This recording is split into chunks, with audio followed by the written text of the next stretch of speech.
What's up everyone? My name is Matt and I'm an English teacher in Nanjing, China with about 8 years of teaching experience, nearly all of which has been in Chinese public schools.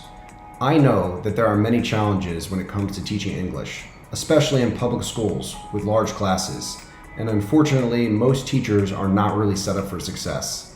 What I mean is that many public school foreign teachers only see their classes once a week, and in some schools they're not allowed to give grades to their students, which can result in many students not really taking the class very seriously. In many cases, previous foreign teachers may have given your students bad habits or a low view of what the foreign teacher's class is if they themselves did not take the class very seriously.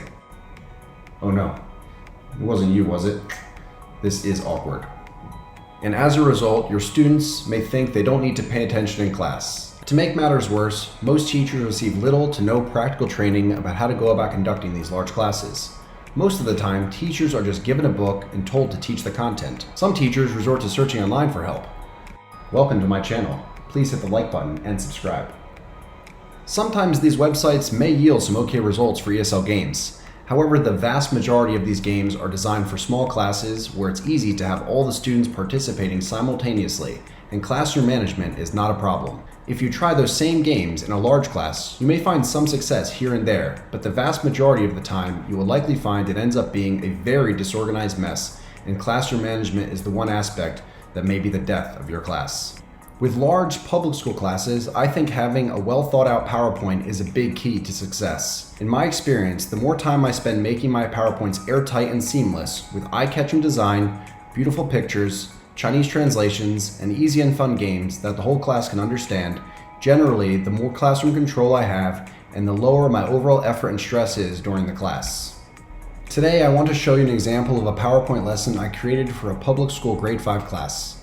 I originally taught this lesson in the fall of 2017, and I also recorded the class and posted it here on YouTube. You can see a thumbnail here, as well as a link to that video above and in the description below, just in case you want to check it out. Over the past year, that video has been getting an increasing number of views, and people have been reaching out to me and asking for a copy of my PowerPoint. So I decided to edit and improve the lesson and make it available for download. You can find a link to that download in the video description below. If you appreciate videos like this, please hit that like button, leave a comment below, and subscribe to my channel. So without further delay, here's a walkthrough of that PowerPoint lesson. Let's get to it. Okay, so here we are taking a look at the PowerPoints. I'm not going to go through the first few slides and explain everything. You can watch any of my videos on my channel and see exactly how I do the beginning of the class, including all of these slides. These are just mostly for classroom management purposes, and you can see how I do it in my actual lesson. Same thing with the rules, obviously. If you're curious about any of this, just go check out any of my videos. You'll notice that I did remove the GIFs from this part of the lesson. There's two reasons. One is the GIFs tend to excite the students and it could cause them to scream or laugh or just become unfocused. And also, I don't own those GIFs, they might be copyrighted, so I didn't want to add them in here. But yeah, the rules are very important, so don't forget to have the rules and include them. Yeah, so I always have my classes split either between boys and girls or by row. And in the beginning of the class, generally, especially in the beginning of the year, in the fall, when they're not really familiar with it, and they're still getting used to it, I always ask them how many stars they have to remind them, I'm keeping track, and it helps control their behavior. So I always go through it either by row or with boys and girls. This is grade 5, so I think they should have a notebook.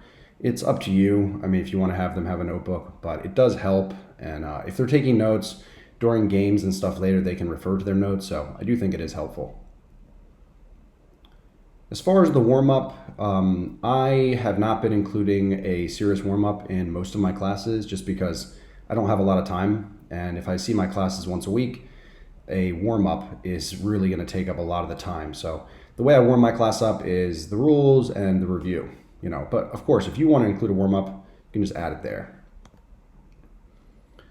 So yeah, review, review, review. You can insert your review here. Okay, so let's get into the lesson. In this lesson, I am teaching illnesses, and then teach them how to use if and should. So first I present all of the different illnesses. Generally, I think it's best to show the Chinese first and a picture and try to elicit the answer from the class and see if anyone knows it. And then in this class, I taught them an action. And I think actions are really important for getting them to remember the new words. So you can teach an action and then repeat the action. Like for headache, you can grab your head, for example. And the kids can do the action and say the word. And eventually during the class, you can just do the action. The kids will say the word. You can say the word, they can do the action. Rinse and repeat for each one. Show the picture, show the Chinese, see if they know it. This does two things really. First, it lets you know how good their English is. If every time you show them a new word, you're showing it directly to them with the English they can read, you have no idea if they already knew it. So this is a good time to see, do they really know it or are they just reading the English?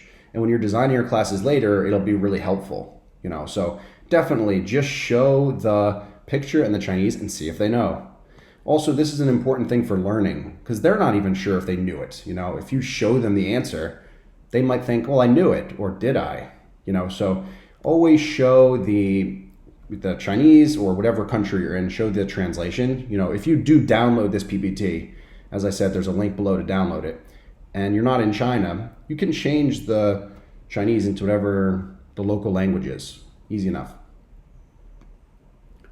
Remember, each one, do an action, teach an action, and as you're going through them, you can go back and review the other ones you already did, like headache and toothache, fever, whatever your actions are. Even when you're showing the next ones, you can still go back and say the ones you just did so they can remember them.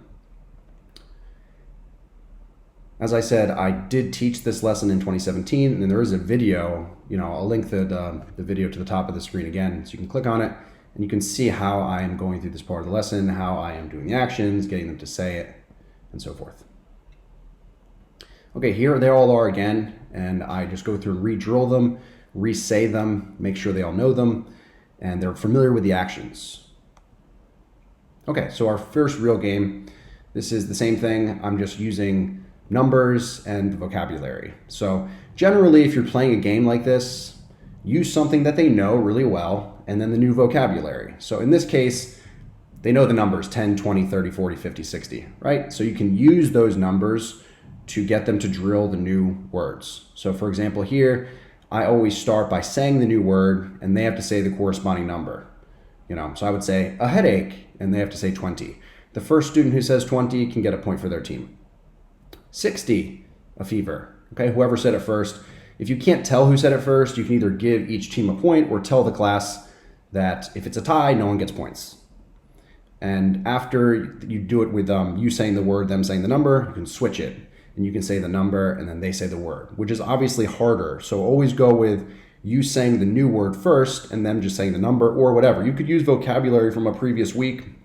You can use colors if you're teaching a lower grade in this type of game. Okay, so the first question of the class is this. And again, I would try to elicit this from the class first and see if they know. What's the matter? Okay, so it's exactly the same slide, except now I added this language in. So it's the vocabulary plus what's the matter? I have okay? And I will show you guys exactly how I did this in a second. Let me just explain it really fast. Excuse me. So I will say, I have, well, the students say, what's the matter? And I have them chant it at me. What's the matter? What's the matter? And then I will do the action, okay? Whatever action for, like for example, for a cough, I'll do the action for a cough, and the students will have to say, I have a cough. Or you can just have them say the word cough, okay? And then I do that a few times, give points whoever's first, and then I will have a student stand up and we will ask that student, what's the matter? What's the matter? And they do the same thing, okay? You can watch, I'll show you a quick video real fast right here.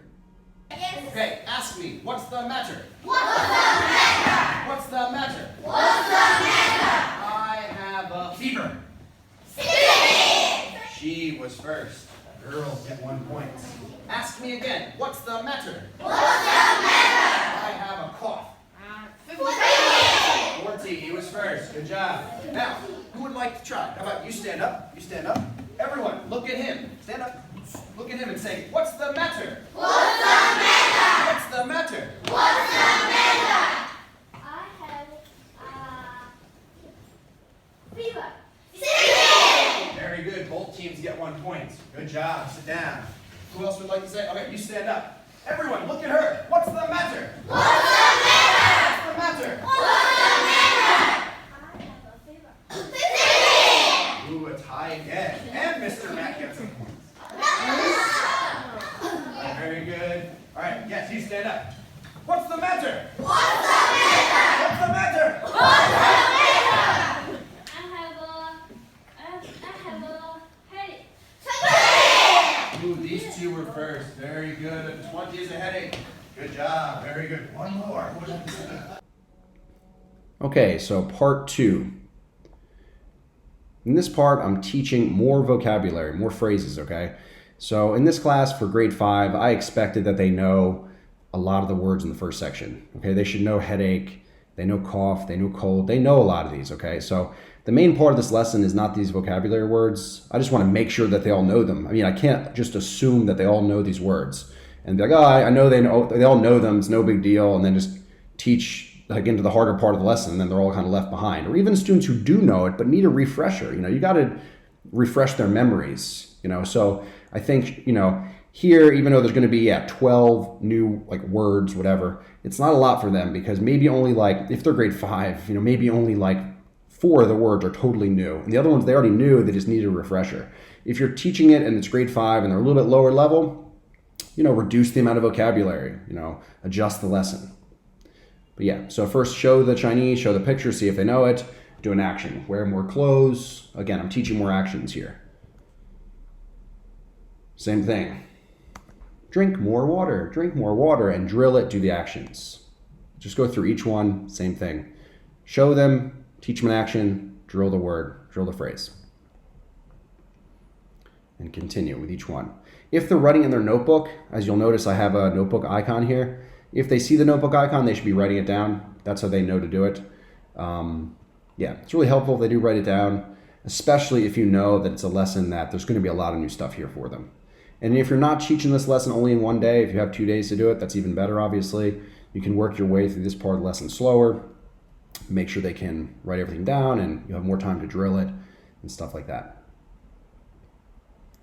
Have some fun with it. I mean, thinking of the actions and stuff for this is quite interesting. And if I can't think of good actions, I'll go into the first class and we'll think of the actions together. And the students really like to take part in that.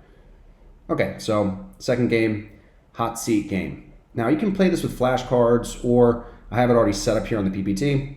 The way it works is you bring up one student from each team. If it's boys and girls, bring up one boy, one girl. If it is, four rows, 4 teams, you can bring them up like 4 students. And yeah, you can play it like this. So I already have it set up. They stand and face the class, and then one of the new words, phrases will flash.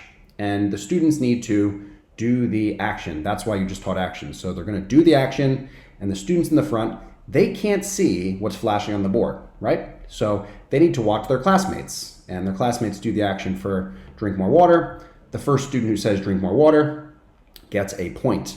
Now, there's other ways you could do this. If your class is higher level, you can have them raise their hand and give clues about what it is. There's many different ways you can do this. You can use flashcards for this. I have a video. I'll show you guys really fast. Here we can see I'm using flashcards for this part of the lesson.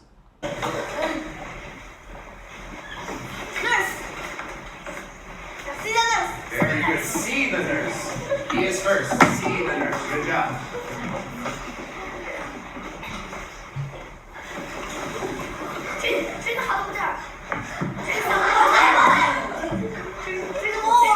All right, we'll give it a tie. Drink hot water, drink warm water. Yes, it's okay. Tie. One more.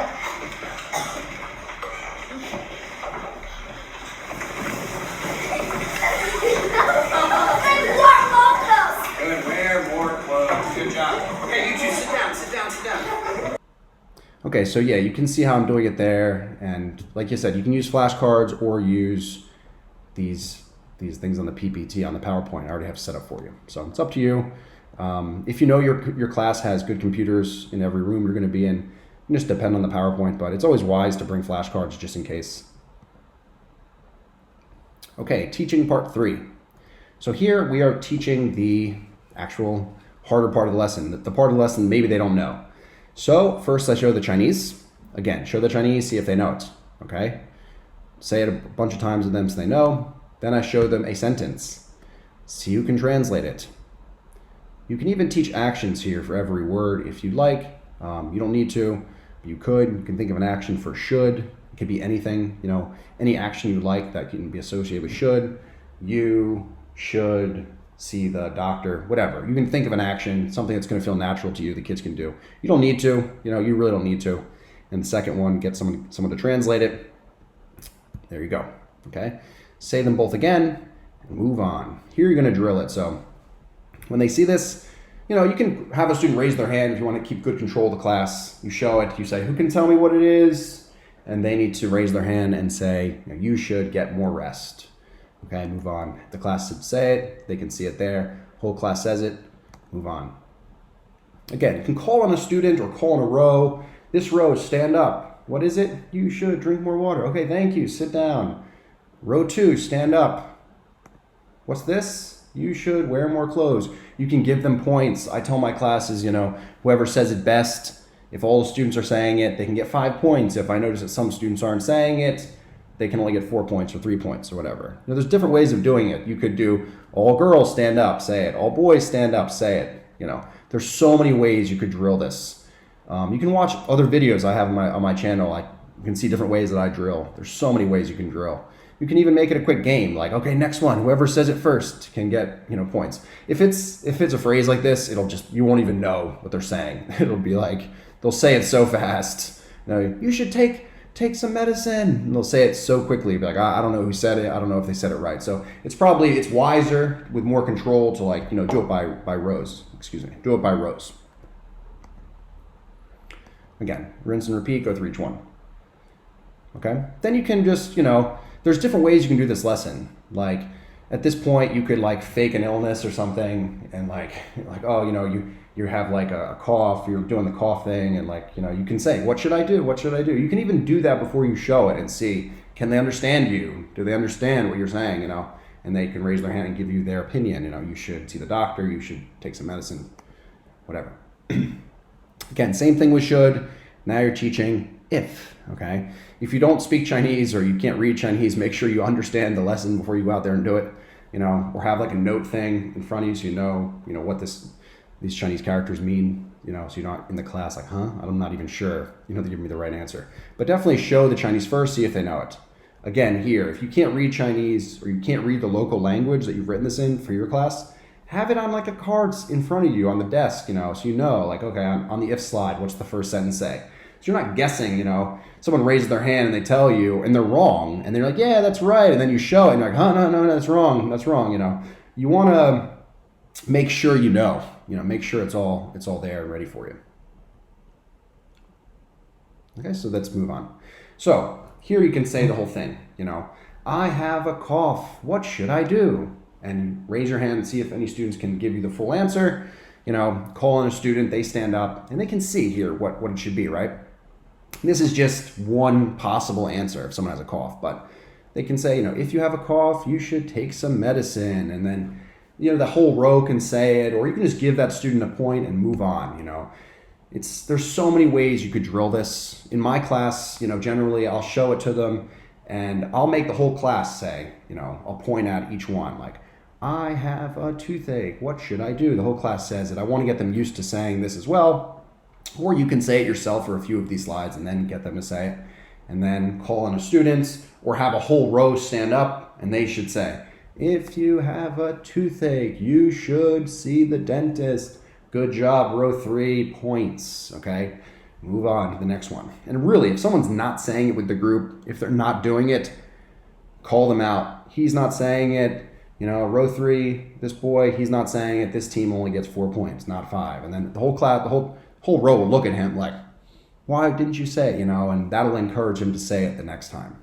Now go to the next row. You can have the whole class say it or just that row say it, or you can say it, mix it up. Sometimes the row says it, sometimes the class says it, sometimes the girls say it, sometimes the teacher says it. Mix it up, If you do it by rows, it can be that row 4 stands up. They say, I have a fever, what should I do? And then the next row has to answer, okay? There's so many ways to mix this up. Just make sure you're consistent. If teams are getting points for asking the questions, make sure the next team gets an opportunity to say the question and get points as well, not just the answer and get points. So it's even. The last thing you want is to be unfair. And yeah, drill, drill, drill. You want to get them used to this. I have a cold, what should I do? Rinse and repeat, rinse and repeat.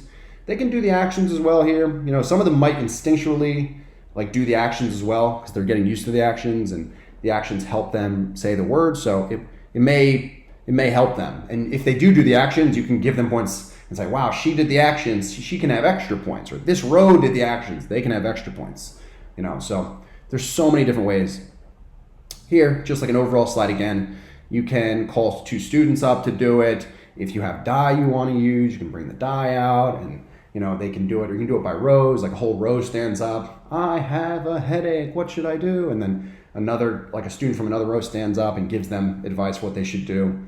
There are so many ways you could do this, and I advise you just to mix it up. Try different ways. You can see how I did it in my lesson when I taught it, but I don't want to tell you exactly what to do because everyone has different styles, and some things are going to work better for you with your personality. So go based on your instincts. You can try what I'm saying, and if you think it doesn't work or it's not working well for you, do your own style. There's so many different ways. Okay, part 4, the dialogue. Now you can remove this word dialogue and see if they know they know the translation themselves. That's something I do sometimes, but it's up to you. This is quite a long lesson, so I don't want to be stopping every slide, and wasting a few minutes to be like, how do you say this Chinese in English, it can be too much, So here's the full dialogue, okay? Here's the full dialogue, what's the matter? I have a cold, what should I do? If you have a cold, you should wear more clothes. That's a good idea, thank you, you're welcome. Now I have translations here because there's some stuff that I think that they know, but I'm not sure. I just want to make sure they know, and I'll do an action. That's a good idea, and they can see the Chinese translation. I want them to know for sure what the whole dialogue means, And you can have 2 students model this out if you like. There's a variety of ways you could do this part. You can have 2 rows stand up to be 1, 3, and 5. 2 rows stand up to be 2 and 4. Be very clear. All right, row 1 and 2, you are 1, 3, and 5, and row whatever the other 2 rows are, you are 2 and 4. Whatever it is, you can mix it up, and get them to say the dialogue. Like one side says one thing, the other side responds, the other side has the next part, and so on. Or you can just have 2 students who are quite good at English, who can model this, who wants to try, and those good students in your class who can do it. And you bring them up, they do the dialogue, clap, round of applause, good job, very good, good job. You can have another 2 come up and do it, just to, the class should see the language modeled properly. They should see how it should be. Don't call on students you don't think can do it, who are not only going to model it incorrectly, but it's just going to waste time in class because they can't do it, and they're going to be embarrassed, and then other kids might laugh at them. You want it to be smooth. Bring up the students who can do it probably, either judging by how they have been performing in this lesson, or just because these are good students, they can do it, and do it that way. Okay, game time. Roll the die. Okay, so here, very basic, you will have, a die, or 2 dice if you like, and you bring up 2 students from a single team, and they need to roll the die to determine, what's wrong with them and what are they going to do about it. Okay, so they roll the die, they roll a 3, okay? And I say, okay, who wants to be the person who's sick? And they raise their hand. I'll go, okay, you're the sick person. Who wants to be the friend? And so they can say, oh, I want to be the friend. Okay, if they don't really know who wants to be what, they can rock, scissors, paper, And then they roll the die, and then they say, one says, what's the matter? I have a broken arm. What should I do? Response, If you have a broken arm, you should see the doctor. That's a good idea. Thank you. You're welcome. Okay? Now, for points, there's a bunch of things you could do. You can have them pull cards for points. They can roll the die again to get points. Points can just be tied to whatever the original thing they rolled on the die. However, the only problem with this is if they roll a 1 and they know they're only going to get 1 point for this, like there could be a lot of oohs and ahs. They're like, no, from their team, and then they're disappointed. So I think it's best to just have, like, the first time they rolled the die just determines, what they're going to say during the dialogue. And the second time they roll the die or throw a sticky ball at the board or pull a card, that's when they can get the points. Otherwise, if you make it that, it's corresponding to 6, they're going to be cheering so loud, the class is going to be so excited, like, it's just going to cause classroom management problems. So I recommend roll the die once, that determines the dialogue, then have them roll the die again after they're finished to get points. And you can even say, wow, they did perfectly, extra points. You can write on the board like perfect, and they can get like 3 extra points, good, 2 extra points, okay, 1 extra point, or like, something like that. And then they roll 4, they did really good, they did really well, they can get 4 plus 3 for being perfect, and they get 7 points. Okay, so this is the second game. This game, I did not include this in my lesson when I taught it in 2017, but I think it's a good game to have, and you can use it, or you can delete it, or you can delete the previous game and use this one. Up to you totally. So here, same thing, bring up 2 students from a single team, and they do the dialogue the same way, except now they're choosing which one do they want, okay? Not rolling the die, they're choosing themselves. So one says, what's the matter? The other, I have, and they choose one of these, okay? Now, based on whatever they choose, they're going to get points, okay? Because there's points behind these things, okay? So they say, I have a headache. What should I do? If you have a headache, you should drink more water, okay? They have to say the same thing that was said as far as here. Like if one says, I have a headache, the second one does have to say, if you have a headache, okay? But he can decide now, what's the remedy? Take medicine or drink more water? And then the person says, they choose. That's a fantastic idea, or that's a great idea. They can choose. Then the other person says, you're welcome, or my pleasure, okay? Very good. Clap, clap, clap. Then I have the whole class say it again, or just that team say it again. What's the matter? I have, and I'll say, what did they choose? And they say a cough or a headache or whatever it was. And I want them, I'm doing this on purpose, like I'm not showing them the points the first time because I want them to not be excited, not be so excited that they're not paying attention. So what's the matter? I have a headache. What should I do? Now you can reveal the points, okay? You click, it shows the points. They cheer, yeah, 8 points. Okay, next part. If you have a headache, you should drink more water. All right, good, yes, points, points, points. That's what did she say? Oh, fantastic idea. Okay, fantastic idea. Wow, 7 points. And my pleasure, all right, 8 points. Now you can do this like, one team is blue, one team is green. I tried to make it even, so like, here it's 8 plus 7, it's 15 points. Here it's 6 plus 8 is 14 points. So it's pretty even, based on what they chose. You can do it, it's one team comes up and they do it. If you think you're gonna be pressed for time, don't do it like one team comes up and does it, because what if you run out of time? But if you're doing it like there's 2 teams, girls versus boys, okay, in this case, the girls were the blue team and the boys were the green team, and the class ends right here. Okay, it's fine. The class ends, one team, the girls get 15, the boys, or whatever it was, the boys get 15, the girls get 14, whatever it was. The bell rings and you can finish the class there. If not, you can rinse and repeat, go on to the next one, Or there's a lot of open stuff here still, so you could do it again with the other one. So what's the matter? I have a cough. Oh, if you have a cough, you should take some medicine. Great idea. You're welcome. Okay? Again, assign the points, put it on the board, and move on. If you okay, next one. Same thing, rinse and repeat. If you have time, yeah, go through it again,